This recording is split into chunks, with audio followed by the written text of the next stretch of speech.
Hi, and welcome to this episode of I've Got This Kid. I'm your host, Cherina Williams, licensed speech and language pathologist, homeschooling mom of two, wife of one, here to share everything speech, language, play, development, and all of that other fun stuff that falls in between. Listen up, world changers. For the month of October, I've been listening. You've got questions, I've got answers. Each week, we're going to focus on a question that was submitted to me and how I answered that question. And that could have been in passing conversation. It could have been a message that you sent to me on my website. It could have been a message that you slid to me on social media. Whatever way that question was sent, guess what? It's going to be covered today. Now, world changers, listen up. You don't have to wait until I talk about your question on my show. If you have a question in the meantime, please do not hesitate to wait and ask. When I say, hey, you got questions? I got answers. Send in your questions anytime, 365 days a year. For the most part, I'm going to answer that question because that is my goal, to make sure that we get tooled up. So let's get with it, y'all. So here we go. Here's the question. It's more of a scenario, so I'm going to spell it out to you. My 3-year-old is enrolled in a local preschool. He has an IFSP. He has delayed language and limited vocabulary. Daily drops-off are hard because he resists leaving me. The teacher also complains that he hits kids in class, which is why he's suspended. At home, he hits when he's excited, not because he's trying to be mean or hurt us, just because he hits. The teacher also said that getting him from one thing to another is difficult. It takes 5 minutes, and he often tantrums, bites, and hits. They're threatening to kick him out of school if there's another incident. What should I do? So my response, for one, thank you for reaching out. And I enjoyed having this conversation with this parent and talking to them about this scenario because it's so loaded. Like, there's so many things that are going on in this situation. And let's get into it. I'm going to provide you as much perspective, knowledge, and tools to help move forward. World changer out there, you've gotten the tools already, but for somebody else in a similar situation, and this situation is pretty familiar for a lot of parents who have kiddos with IFSPs, it's not uncommon for their toddler to have like these other confounding things going on. So let's get into it. For one, IFSP, what is that? That is an individualized family service plan. And what that simply means is that Sugar has a gap somewhere in either language or speech or thinking or growth or cognition. Like, there's something there to where the milestones are not being met as we would expect them to be met. And so we get an IFSP in there in order to make sure to start the process of minimizing those gaps. And so I'm going to start off with the delayed language piece and the vocabulary piece. And the reason why I'm going to start there and not go into the classroom yet is because just follow me, y'all. Just follow me, because this is, again, a loaded question and it kind of builds. And so I want to make sure that I'm covering everything appropriately. So delayed language, limited vocabulary. Remember, language starts around 12 months. Well, it starts in utero, but like us actually hearing the actualization of a sugar's language, that's not until around 12 months. Some sugars a little earlier because they're like little pistols and they just want to get things out. Others a little bit later, and we would call those sluggish speakers. Some catch up when first words are around 14 months. Others don't, and the gap widens. In this case, Sugar has delayed language and limited vocabulary, which means that Sugar probably didn't have 50 words by the age of 2. Sugar is probably not getting 5 to 7 new words a week. Sugar is probably not using communication and language to indicate wants and needs and for social situations. And so what happens is, remember when baby was baby, and remember when baby got to be mobile, and remember how baby got your attention. It was either through crying, it was either through hitting, or pulling, or grabbing, or whining, or making some kind of sound or noise to let you know that, hey, I need something. I want something. I need to get this want and need met. But what happens to our sugars when they get older, around the age of 2 or 3, when they don't get that language, guess what? They don't replace it with anything else. And what they replace it with is old behavior. But usually the old behavior, it confounds, it gets bigger and bigger and bigger. You think about, like, it grows and expands. Like, if you've ever seen yeast in bread, it grows and expands. And that's what happens to Sugar's behaviors. It doesn't get replaced with the language. It gets replaced with the behaviors. And language delays can result in behaviors and unwanted behaviors for the most part, because we expect our little sugars to be using their words and not using their behaviors. And it starts to wear on them and it starts to wear on us. And it just kind of creates this really uncomfortable situation, to be quite honest. And so behaviors can be caused by language delays. This is a real thing. People underestimate how much behaviors can take over for language, because we're either verbal or nonverbal. We're either using our words or we're using our body. And even for us who have words, guess what? Sometimes we use our bodies. Think about the brother and sister who said, "Stop touching me." Sister says, "Stop touching me." What does brother do? Touch her. Sister says, "Stop touching me." What does he do? Touch her. Sister says, "Stop touching me." By the third time, what is she going to do? Yep, she's going to use her body. She's going to use a behavior, and it's usually going to be a behavior that brother's not going to like, but it happens, and that's the reality of things. We use language, we use behaviors. Even if we have language, sometimes we use behaviors. And sometimes, even though we have great language, we still use behaviors. And so with that being said, sugar is probably using the behaviors in place of the language. And so what happens, what confounds it again, and that's my magical word of the day, because it's like a snowball. You think about Yosemite. If you've ever seen those massive mountains in Yosemite, they are ginormous. And if you took a piece of snow, a ball, right, and just started rolling it down that hill, that mountain, guess what happens? It gets bigger. It gets bigger. It gets bigger to the point of where it's not containable anymore. And so that's what happens when behaviors are reinforced again and again and again and again. Why? Because you have nothing to replace it with. And if you have nothing to replace it with, then you're going to keep doing the same thing over and over and over again. Think about routine, right? You get up every morning. You brush your teeth, you wash your face, you wash your body. I hope you do. You get yourself together, right? You put your clothes on, you have your breakfast. That's reinforced day after day after day after day. When your room got out of hand when you were a kid, what does your mom say? Clean your room! Every time you expect that it's going to be reinforced, that when your room gets out of control, you're going to hear mom say, clean your room! And so reinforcements happen in different ways throughout our lives. But reinforcements also happen with the behaviors that we have. And so if sugar is not picking up that language and they're using that language, they're using that behavior, then they're going to reinforce that behavior over and over and over again. And behaviors, it's not always just directed to language, because you might be a world changer that's like, hey, look, my sugar has plenty of language and they are still behaving. Sometimes behaviors can also occur because sugar doesn't know what is coming next, or it could be a boundary thing. It really can. There's like a bunch of different reasons, but we're going to stick to this scenario in particular as to behavior and language, and we'll keep the ball going there, right? So if sugar doesn't know what's going to happen next, or doesn't have the security of what's going to happen later, behaviors can happen. And that leads me to when drop-offs are happening. So drop-offs are happening and there's a tantrum, and transitions are happening and it's a tantrum. And tantrums are really just behaviors. Like tantrum is resistance to a demand being made by somebody else, right? And so how do you tantrum? Through behavior. What kind of behavior? The behavior you don't want. Why? Because I don't want something to happen, right? Think about that last cookie on the plate. What are you going to do? Hey, don't touch that. That's an adult tantrum, right? But for kids, it's a little bit different. They might lay out on the floor. They might cry, kick, and scream. They might gnash their teeth a little bit and do all kinds of crazy stuff. Anything to get you to stop, right? And it can also happen for a lot of other reasons that are underlying, and you really have to pay attention to your sugar. And this is where teachers, you really have to pay attention to your student. It could be because of protection. They want to protect what they're doing.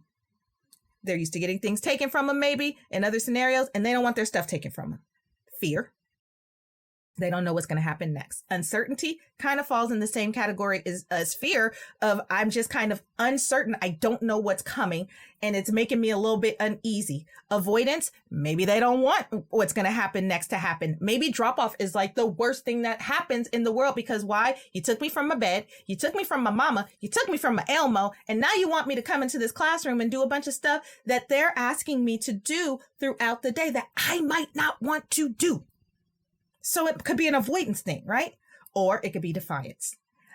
I know what you want me to do, but I don't want to do what you want me to do because I want to continue to do what I want to do.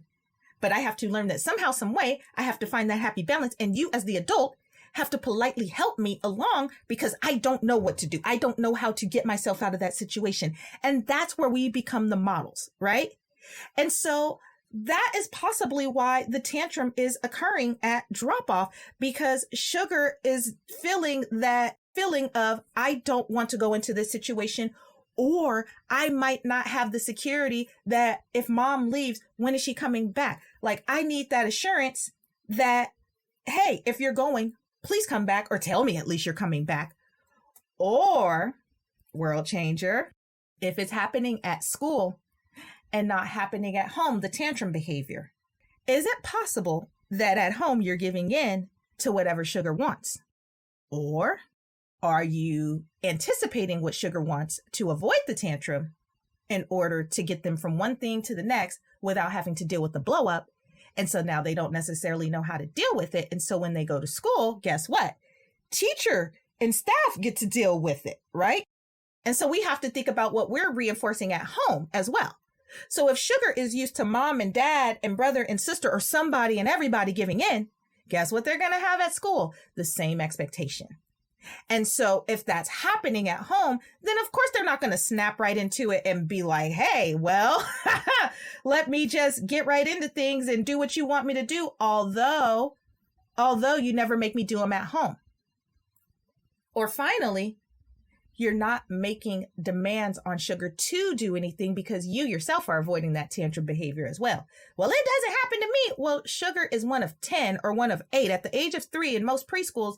He's one of 8, unless there's 2 teachers in there plus 2 aides, and then they should be 1 of 16 or 2 of 16. Yeah, 2 teachers, 16. Yeah, that's right. I think that sounds about right. It depends on the school, but it should be no more than 8, right? But 1 in 8 is a pretty good amount of sugars in one space. And so teacher and even teacher's aide can't just stop and give in to what sugar doesn't want, right? And so we have to be really, really careful what we are allowing at home and the expectations that we're having on our teachers. But also teachers, on the other hand, we need to be super patient with little sugar who is not used to having these demands, and then using our role instead of getting upset and saying this is a problem kid or a bad kid, but use our role to say, hey, let's figure out as a community what we could do together, right? So this is what I want you to start asking. Do you and your sugars team have a system in place for drop-off? How are you preparing for your sugars drop-off before school? What is your morning routine like? Is it super rushed? Does your sugar get to ease in the day? Or is it like they're waking up at 7 and out of the house by 7:30 and barely got a piece of toast in their hand, and they're like rushing through the day and they haven't even wrapped their mind around things? Are they getting enough sleep? Are they getting good breakfast? Are they getting everything that they need to make sure that they're easing in the day? And so this is what I want you to do, world changers out there. I want you to try to give assurances. If you fall in any of these categories to where drop off and pickup and transitions are just a nightmare, give sugar an assurance. Start from the time that they wake up and they're getting dressed and you're helping them get dressed. Mommy and daddy are leaving, but I'll be back to pick you up. Give them something to look forward to. Create a reward system for every good drop-off day. Give a treat or let sugar have something that's highly motivating, not highly distracting. Again, 1 of 8 little sugars in the classroom. And if there's 2 teachers and some aides, probably 2 and 16. And so it can't be so motivating that it becomes a distraction for the rest of the class. So this is where you really have to become an ally with your sugars teacher. And so maybe it's not a motivator that they can keep with them at school, but maybe it's something that they can look forward to at the end of the day. Maybe Bear is buckled up in the seatbelt in the center of the car or in the front seat. Look, Bear's going to be here when you get out. Now, if you don't act right, when it's time to get out of this car, Bear's not going to be here. And I don't know. Maybe Bear took a vacation. Maybe Bear decided he wanted to go travel overseas, or maybe Bear decided that he wanted to go and have a beach day. So, make the decision. Help me help you. Let's make sure that Bear is here when it's time for me to pick you up, right? And so that's kind of how you have to treat it. Like, make it exciting for them. Give them something to look forward to. But be honest, like, if you don't do your part, then I can't do my part, which means Bear might not be here. And that stinks because we all love Bear. He's part of the family, right? Also, think about drop-off time. Is it too overwhelming for sugar? Like, Are there too many environmental distractions? Some you can't deal with. Like, no, we're not going to off the other 4 brothers and sisters. Like, they're part of the family. They get to stick around. There's nothing we get to do about that. We love them. And so you're going to have to get over those kind of distractors. But I'm talking about like blaring TV. If you know your sugar is sensory sensitive and they have their hands over their ears, then maybe we don't need that on in the morning.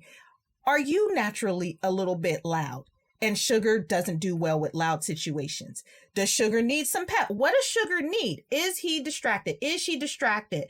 To assure that, sugar is getting what they're needing and that they're easing into the day, just make sure, like, to give sugar that assurance that, hey, it's morning routine. It's going to be okay. It's going to be a little bit loud. It's going to be chaotic, and it's going to be okay. And again, it's going to be okay will take you a long way. And if it really comes down to it, to where once sugar has him or herself together, give him some earphones or a security item, a security blanket. There goes Bear Bear again. Here, hold on to Bear Bear this morning, or take these earphones and put them on, because I know this noise is getting to you and I want to make sure that you have a great day. Because if sugar is wired before they even leave the house, and then you got to get them into something else that they may not necessarily want to do and they haven't quite reasoned with or come to grips with, it can be really, really difficult. So think about those things as well. Like, is sugar really sensory sensitive? Are lights a thing? I don't like lights in the morning. Everybody knows I don't like lights. It's just too bright. My eyes are light. I don't know what it is. It's not for me. And so I keep the house at, I use, natural light. Having word finding, what's going on here? But I use natural light, and natural light is more than enough for me. But that doesn't hold true for everybody else in my family. So what do? They give me a warning, and that's enough for me. Like, hey, we're going to turn on the light. Okay. Oh God. Okay. 1, 2, 3. Okay. It's on. And then I cope, and it's okay. So even giving those kind of assurances for sugar, and I'm a grown up with these issues. So think about sugar, who doesn't necessarily have like the control to be like, I don't necessarily like that lighter. I don't necessarily like that sounder. I don't necessarily like this. That's where we as world changers have to be really, really sensitive about what comes along with that IFSP and what's in those papers, and understand what that stuff really means. Not just a label, but what it means getting through day-to-day situations, right? Create a social story. This is my final tip for you when it comes to tantrums and behavior, creating a social story. Social stories, I don't know what it is about social stories. For some sugars, they are wonderful. It is like the best thing since sliced bread. But for other sugars, it just don't work. It's just not a thing. And so what is a social story? Something really basic, the same stuff repeated over and over again, but it's specified to sugar. So something like this: mommy is going to leave, but mommy will be back. Pictures are usually accompanied with it as well.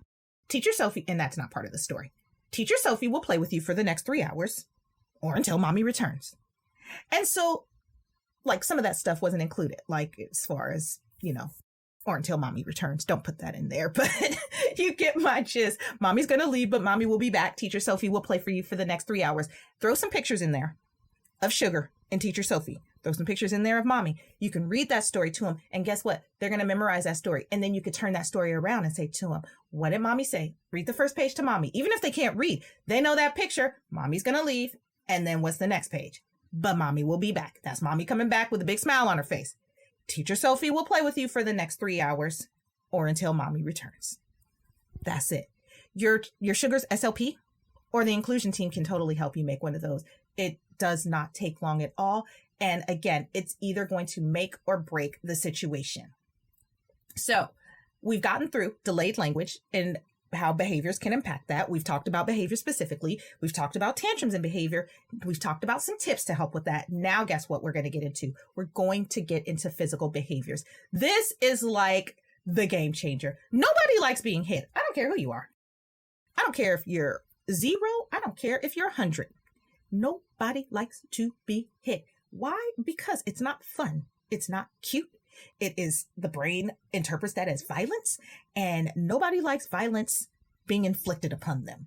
I just don't know too many people who like that kind of stuff. Adults don't like it with adults. Adults don't like it when kids do it. World changer. Now, this is when it gets tricky. So I'm going to try to cover this with as much sensitivity as I can. So it says that at home, he hits when he's excited, not because he's trying to be mean or hurt. But then we also talk about the tantrums, and he's biting and hitting during those. All right. So let's talk about it.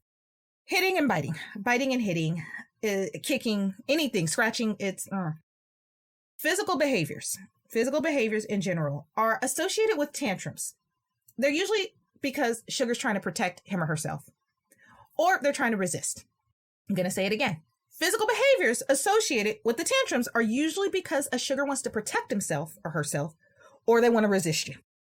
Hitting peers may be a way of expressing excitement or obtaining their attention. But here's the thing, world changer, not teacher, world changer. I'm talking to the parents only right now. You carried your Sugar. You birthed your Sugar. You have been there since day one, and you know your Sugar in and out. And there is nothing that you don't love about your Sugar. Maybe you don't even love that part, but you love your Sugar in a much different way. And that doesn't mean that teacher Sophie and teacher Joseph and teacher and them don't love Sugar. Nobody loves being hit. Even if they keep a straight face, nobody's happy about that. Nobody's happy about that. As an early interventionist, I've even been popped. I had to learn quick. You get the strong arm and you just put your arm up and let Sugar just, hey, I'm not going to hit you, but you're not going to touch me. And you get to learn which Sugars are like that, because some Sugars go straight to that behavior, but you really have to protect yourself, because as an adult, as a person, as a human being, there's only so much we can take, and it becomes a defense mechanism. Like, you want to defend yourself because you don't want to put yourself in a position to where you're getting harmed or that you ever harm a little Sugar, especially in some cases when they don't have control. And so I always tread lightly on these kind of subjects when it comes to hitting and biting and biting and hitting. World changer, I always tell any world changer where I see a Sugar who's hitting, I automatically ask them to do their best to disallow that behavior. Do not allow that behavior. Do not make it a joke. Do not make it a running thing. Do not allow that to be something that's reinforced, because as much as the teachers love your Sugar and want to educate your Sugar, they do not want to be hit or bit or kicked or scratched by your Sugar. You probably don't want to be bit, kicked, and scratched by your Sugar. The hitting, maybe that's your thing, that's your game, and you guys like it. But I'm telling you that that is something that you don't want to reinforce at all. Now, the hitting of the peers. This is where I tread a little bit differently, right? If Sugar is like hitting and excited on the playground, this is why I'm talking to the teachers. I want you to use this as a moment, not as a punitive thing, because some Sugars will take that punitive thing. And again, remember, reinforcement. And if the only attention that you're giving them is negative attention, then that's being honestly interpreted as love. That's the stinky part about reinforcement. Like, we have to really be careful how we're reinforcing stuff. And so if Sugar is being taken off the playground, if Sugar is being, being penalized every time they touch as a way of excitement, not because they're just going up to people and like stone cold knocking them out, TKO, other Sugar didn't have a chance, not that stuff, not that, but like maybe get excited and they like hit, and you see like the hands kind of going and they hit. That is not necessarily always a negative, especially if they're nonverbal. They don't necessarily have the words to express excited. And so you really have to use those nonverbals. And this is where continuing education and getting tooled up, especially if you're in inclusion class and you're not used to this population and they're all of a sudden there, this is where you really got to get tooled up and understand like how nonverbal language can take the place of verbal language and how we have to learn how to interpret that language differently.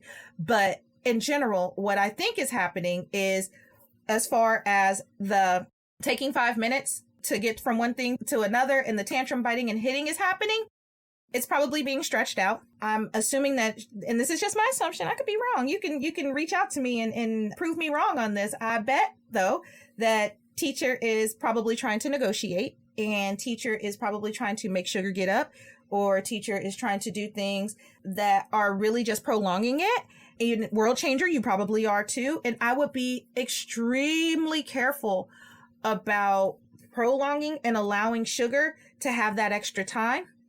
And In fact, soon as little sugar decides that he or she wants to get on that floor and start rolling around and act like they're going to bite and kick, I would take a good step back and turn my head and be maybe at a angle to where it doesn't look like I'm even looking at sugar anymore. And I would completely ignore the tantrum and pretend like it's not even a thing.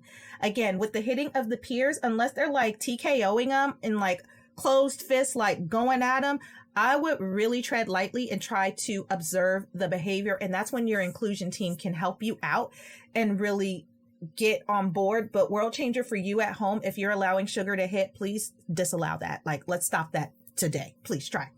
I would also use strong but not loud language and very consistent language. Don't hit. And very firm. Don't hit. Eye to eye.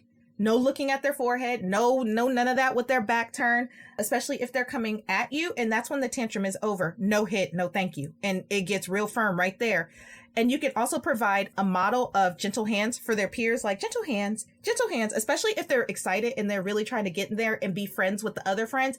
Just show them gentle hands. And you can do a hand over hand, put your hand on top of their hand and allow them to like pet the other hand, and just encourage the teachers to do the same. And teachers, I encourage you to try this as well, because this can really burn a teacher out, because again, it's unexpected.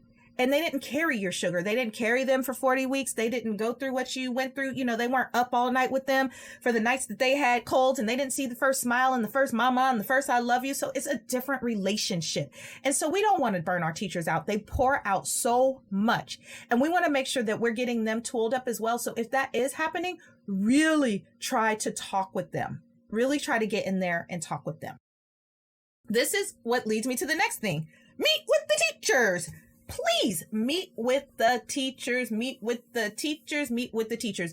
Do not go home with one of those notes and it was a not very nice note, or do not go home after picking up your child without having a meeting set in place for when we're going to meet about sugar.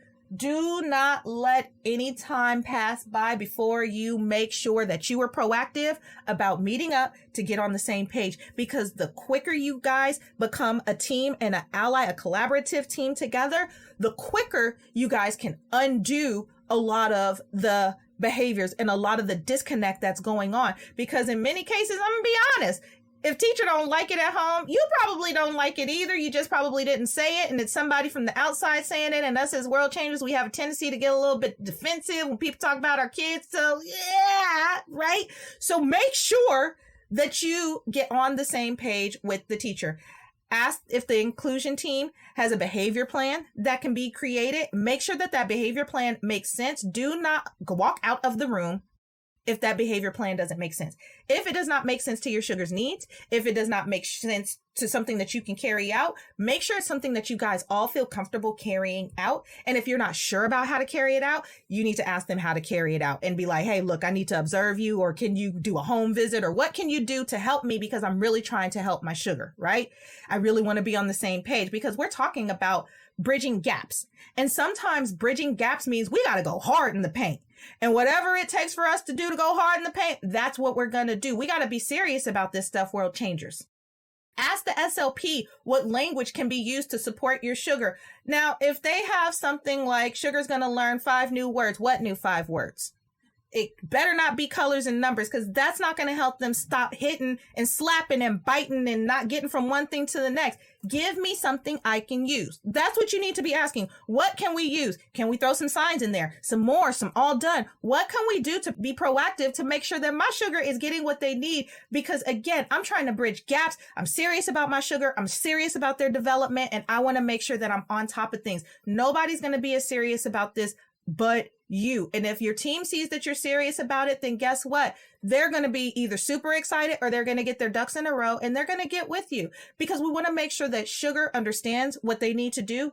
We need to be consistent in what we're demanding for them to do. And the SLP specifically knows, and that's SLP is speech language pathologist, just as an acronym.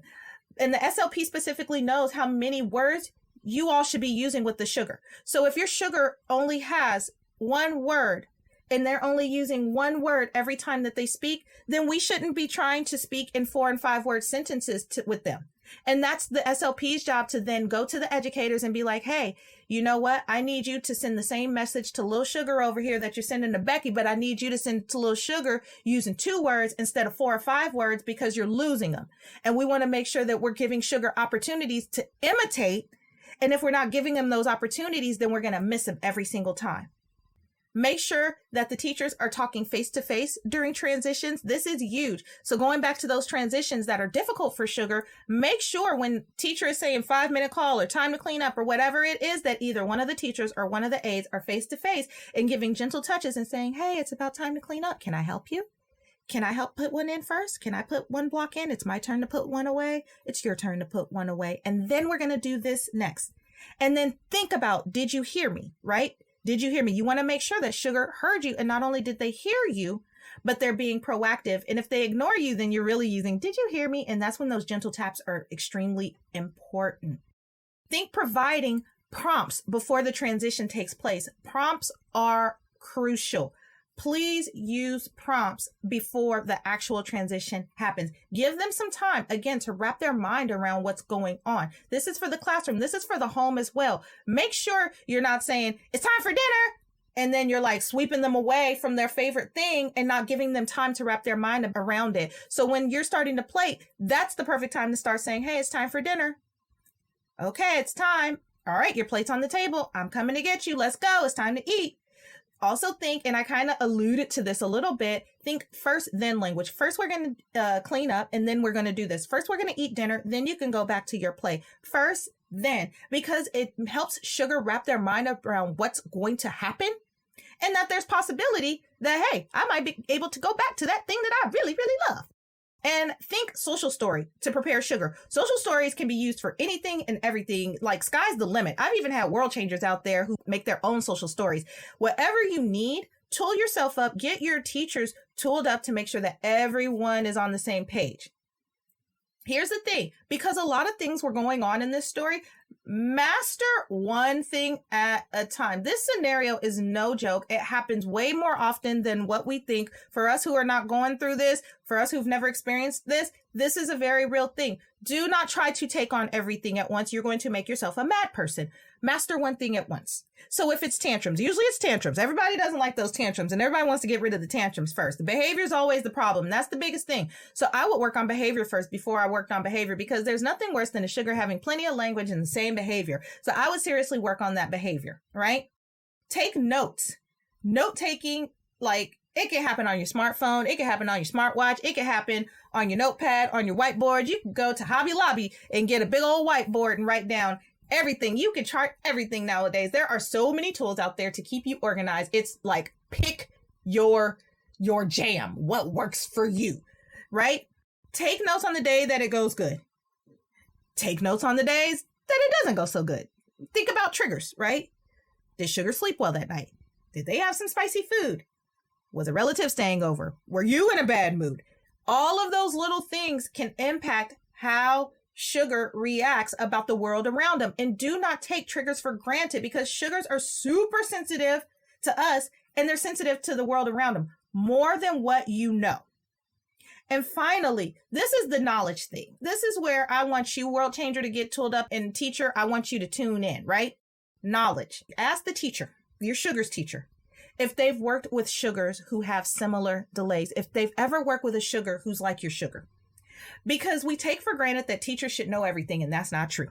Teachers don't know everything. Teachers know some stuff, but they don't know everything. With experience, you know, and some choose not to learn from their experiences. Seriously, that's the reality of it. And I would ask, have you worked with a Sugar like mine? What worked? What didn't work? What's your philosophy? What's your strategy? Like, what do you believe? Like, what do you seriously believe? Because this will give you a clue in how Sugar and teacher are even getting along, right? If they even pair well together. Ask yourself if you fully understand all that encompasses a language delay. Don't ask the teacher that. That's for you to understand yourself. Now, you can ask your Sugar's teacher, like, have you ever worked with a Sugar with a language delay? But I want you to make sure that you understand everything that comes along with that. Not just the, oh, they don't have as many words, but what comes along with that. Ask the leaders if continuing education, workshop, conferences that are hands-on can help you increase your knowledge gaps. Start asking for that. You can ask your school. You can ask what I mean by the leaders, I'm like the center director, the principal, whoever's over the school. Ask what opportunities they have and if they have anything available for the parents, and not just for the teachers, but also for the parents, because you want to get tooled up as well. Matter of fact, I do workshops and host not only for the educators, but also for the parents, because I believe everybody should be tooled up, and everything is catered around that particular party, because it's two different perspectives, but you guys all need the same knowledge, but you need it from two different places. And I always say, think that you want to get a PhD in learning everything about your sugar's diagnosis and how it plays out. You want your team to be on the same level. You want to know what they know, and you want them to know what you know. And so that's when I'm like, start advocating. Advocate for yourself. Advocate for your sugars. Advocate for those teachers, because the more you guys get tooled up, the better asset you are for your sugar.